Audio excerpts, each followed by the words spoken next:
Hello everybody, back here again for our vlog a day, and today is Tuesday the 27th, and today was a lovely beautiful day outside. Got this morning, ended up in the hot tub because that's just often what I do most mornings, trying to get myself around. It is what it is. So went ahead, chilled out there, got up, got a few things done around the house here, nothing real major. Decided to get my run in, so I want to get my run done before I went over to see my chiropractor again for the second time, and got that taken care of. Got back to the house, got cleaned up and whatnot. Headed over my appointment, which was 10 a.m. So I got there, I don't know, a little after 9:30. I always get there early. So I got there before 10. Got up there and stuff, got basically checked in, whatever, whatnot. They got back, got to seeing me. Everything went through just fine, not a big deal. They were doing different things on me. They actually ended up doing, I don't know if you guys can see this or not, cupping. I don't know if I actually got that where you can see it, but man, they did the cupping on me, and that shit hurt like fierce, like real fierce. So I told them that, again, like even though it's and stuff, how the foot was kind of my main concern, the heel, and they were really kind of promoting getting massages and stuff and helping loosen my body, because I got a lot of tension. My body's just super tight. A lot of things are locked up and in bad positioning and whatnot. So went ahead and we talked about the fact that since I saw him for the first time I seen a chiropractor in almost, I don't know, over a year and a half, maybe 2 years since I seen a chiropractor, and basically that my body did not handle that real well, and I had some tensions that popped up. I had some other stress going through, like with Clyde dying and whatnot and stuff, and it's not a dog I was watching, and he luckily held on until they got home. But I had some really bad, I had some neck tensions that locked up. I literally had to have Karen go get the massage gun and like help me out, because I was in bad shape. So we kind of worked on a few things here and there and stuff, worked on this, worked on that. Everything was going pretty good. And then it kind of got to the point where I kind of tell like she was giving me different stretches to do, and it's kind of like we're wrapping up. I said, what about the heel? You know, like that's what I'm here for. And she goes, oh, yeah, I'll just have so-and-so. It was like the girl they're doing like an internship with, that she's going to graduate in December of chiropractic school from Palmer, which is a fine school. Just go ahead and ultrasound his foot for us for a few minutes, stuff, blah, blah, whatever. So she starts the thing, which first off, get everything ready, get the ointment on it, get everything starts it. I only get 5 minutes of ultrasound, which I don't think is enough time, but it's in the heels where the problem is stuff. And she's like working the ball of my foot, and she's like, what the hell? And I'm like, I need it in the heel. And she runs down to the heel of my foot for like literally one lap around my heel and moves back to the ball of my foot again. And I'm like, what are you doing? I'm like, you need to do the heel of my foot. And as she goes, finally head back down to the heel of my foot, the buzzer goes off, my 5 minutes is up, and I'm like, okay, this ain't gonna work. And of course, the actual chiropractor, she's already off with another client and all that kind of thing. So I'm like, okay, this might be the last appointment I see these people, because I'm not gonna have this. Like, I'm not going to you and spending, $400 a month plus, I don't know. Yeah. I'm not gonna be able to spend that kind of money for you to fix my shoulders, my back, and stuff. I need my heel fixed, because I'm here trying to keep you. I'm here seeing you trying to keep me out of having surgery to cut my foot open to take the bone spur out, which I got a feeling everything I looked at says that's what I need to have done. So I am definitely gonna have to go, which I went ahead and made another appointment for next Tuesday. I was kind of like that shock, like what the hell, how? Because my wife loves them. They did great work for her. She was basically unable to walk. Like, they wanted to have major surgery on her, talking back surgery. They wanted to have a $2,500 test. Her cost out of pocket copay was $2,500, and I was like, God damn! It's just like, and that was just gonna tell her she needed a surgery to have the damn test and stuff. And then we was like, hey, why don't we go see these other people? And even if we spent $2,500 there, it's still the same price to test. And if they can't fix you in $2,500 worth of shop, and she's 80% better than she was, at least 75% better than she was. But I don't care about my back. I can work through all the stuff, all the cupping and stuff. It sucks, and I'd like to get that fixed, but I ain't got that kind of time or money. Like, I can suffer through that. It's the heel I cannot get through.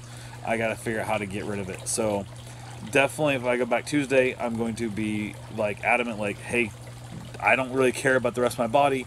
I only care about my heel. If you can't fix my heel, I need to move on from this. Like, I'm not gonna. I got so much wrong with my body, so much leftover pain for years and stuff. I'm just talking about doing like maintenance, like weekly maintenance. I ain't got that kind of money. I easily could. I could spend it. I could just, but I have other goals in life. Like, I want to invest in other things, like like a rental property, and other things that will then give me a lifetime of income, not just, I'm going to pay you $400 a month the rest of my life, and it's going to keep going up to maintain, so my body hurts a little bit less. If I was that concerned about a little bit of pain in my body that you might be able to cure, I would just drink more. Like, I would just drink alcohol, and guess what? I would forget about the pain. If you're drunk, you don't care about the pain. but this heel is kicking my ass, and I gotta get this heel fixed. So that was rather annoying. I left there and kind of just like, what just happened here? Like, this is ridiculous. So I ended up going to the beach. I took my little fold-out chair. I've got a little tiny fold-out chair that I can actually stick in the motorcycle, which is pretty cool. It's super lightweight. It's like, I don't know, a couple pounds, whatever. It's super tiny. So I went to the beach, sat out on the beach. I thought about maybe having a cigar by the water, but it was windy enough that it just wasn't worth it. So I was like, hey, I was going to chill out here, sit in the chair, kind of relax a little bit, have a good time. Everything was great. Everybody's spaced out. Everybody's doing their thing. The whole, social distancing is great. And then some lady come rolling by on a bike, and it looked like one of the rental bikes. And she goes like driving through like a bunch of our seagulls and stuff. And I'm like, I'm not that big of a dick. Like, if I'm riding on the beach and there's in my way, I'll ride like if I'm on the path. But if there's a way I can just kind of go around them, I'll go around them. But she clearly like rode like right for the center. Then she went and basically ran through a second batch of them, and they flew out. They landed like right. So turned back around and came back through again. And so I'm like, what the hell is this lady doing? She's, around me, but not like directly in front of me. So then she goes back through both batches of birds the second time, and then makes a U-turn heading back towards the south, going through. And this time she's standing up on the bike with like one arm hanging out, going, oh, like what the hell is wrong with you? And then she comes riding back by, and she rides right next to me, which is probably not the thing to do. Don't harass animals and ride near me. I'm gonna say something, and it's like, what, are you just like a horrible person that likes to harass birds? And she goes, and she's like. And I said, why are you harassing the birds? And she goes, I guess so. And then right on by, like, what the hell? So I kind of watch her on my shoulder, see where she's going and stuff. And she stops with like two other toothless, redneck, hillbilly looking dudes and some other woman there and stuff. And she's talking to them, bitching about how I was mean to her. I can kind of hear kind of stuff. She's close enough to hear bitching about how I was mean to her and stuff. So they all four come riding by me, like trying to mean mug me. I'm just sitting here, hat, glasses on, don't care. I'm like, what are you gonna do? I'm like, stop being a shithead. Like, first off, it's against the law down here to harass animals and their wildlife. I know they're not the most pretty. They're not humanities, not things everybody loves and protects. But you made literally 3 passes through them back and forth just because you're a piece of shit. Like, I didn't get it. So they rode by. They didn't have the balls to stop and actually say something to me. They just kind of rode by. And I'm just staring ahead. Like, didn't even move my head. I think last time I couldn't tell where I was looking. But I was watching them roll by me, all mad as hell about the fact that I was willing to tell her she was a cunt for basically harassing the birds. So got down there. I was hanging out there about an hour or so. Headed back to the house. Got a few things done in the yard. Nothing major. I got to plant a couple more plants. I got some trees and I got some plants I need to get planted up and whatnot. Some flowers and go from there. But it is what it is. So I'll get that figured out eventually. I just didn't get to it today. I just lazy, I guess. It was hot. I was like, the hell with it. But went ahead, hung out here in the patio with the dog for a while. We chill out here a little bit and stuff.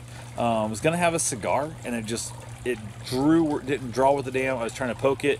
The thing split. It tasted like ass. It was bad. It was one of the ones I bought for like 60 cents a piece. Like, it wasn't like I'm out a lot of money, but it was like the worst that batch I've had. I think I got 20 of them. They were dirt cheap, and this thing was just gross to the point that I just left it there, and literally. You can still see it's still there in the ashtray. Like, it barely was even lit. Like, I was like, this thing is just absolutely disgusting. The whole back came off. Like, it's absolutely ridiculous. It wouldn't draw for nothing. It was bad. So that was not fun. Said I held it. Didn't need a cigar in the daytime. Basically, Karen got home from work. I actually started sous vide some meat. Had some steak in there. She got home from work. I went ahead and we cooked up baked potato. Seared it on the grill, and then for some reason I started eating. I was like, what the hell's wrong with this? Like, I was like, okay, I was thinking of stuff, and I thought maybe I left it in the fridge too long. It tasted like it was like, I don't know, it tasted odd. I was like, does this go bad? Like, what's wrong with this thing? And then I realized, she's like, it tastes like, is there apple with this? Is this pork? I'm like, no, it's beef.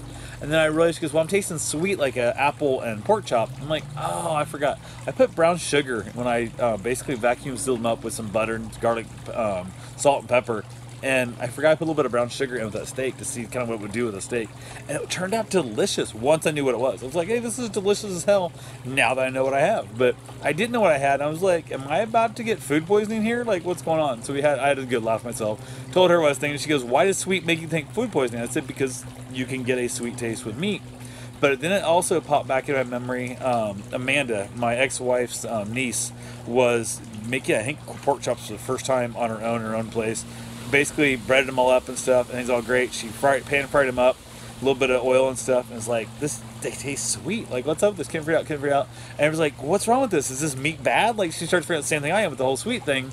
And she's like, what happened? She's like, I really screwed up. She had grabbed powdered sugar, not flour, because she wasn't paying attention to what, like, tubs. She didn't label her tubs, apparently. And I guess powdered sugar looks a lot like flour to her, so she had powdered sugared her pork chops that she basically, breaded up and fried. And I was like, that sounds about right. So we had a good laugh about that. So I just wanted like, hey, you ever want some sweet pork chops? We used to make fun of her for that every once in a while, but had a good time with it. It is what it is. So luckily now that she knew what she'd done, we're thinking she's going to kill our family. She felt a lot safer. But got done with dinner, watched a little Netflix. I turned on Outsider, which is Karen's new favorite show. She's freaking ate up with this soap opera type show thing. And I headed outside and grabbed a Mark Twain cigar. It's a bigger ring gauge than I normally smoke. And I thought, I'll be out here hour and a half, maybe, whatever. I was out here like 2.5 hours. That thing was just still smoking along. It was taking forever. So went ahead and talked to my mom a little bit last night, chatted with her and stuff about what's going on. Trying to decide if I'm going to put an offer on the house. I really want to, but man, it just terrifies me. What if I make the wrong decision and now I'm putting us all the stress of how to make a payment on a house when right now we don't have to worry about it. And definitely if I buy that house, I can't afford to go to the chiropractor. That, once a week, twice a week, that kind of crap. Not the case. I gotta save all my pennies up to get that damn house paid off because I hate owing anybody anything. It's just kind of hard to pay cash for a house. So, well, if I get one house that's paid for in cash, I don't want to sell it. I want to keep it, make it a rental. So we'll see what happens. I've slept on it a couple times and I've not got the answer yet, so maybe I need to just suck it up, grab a water bottle, and go for a long-ass run and wait for the answer to come to me. So anyway, that's all I got for right now. I will talk to you guys tomorrow. Have yourself a safe, wonderful day. Thanks for watching.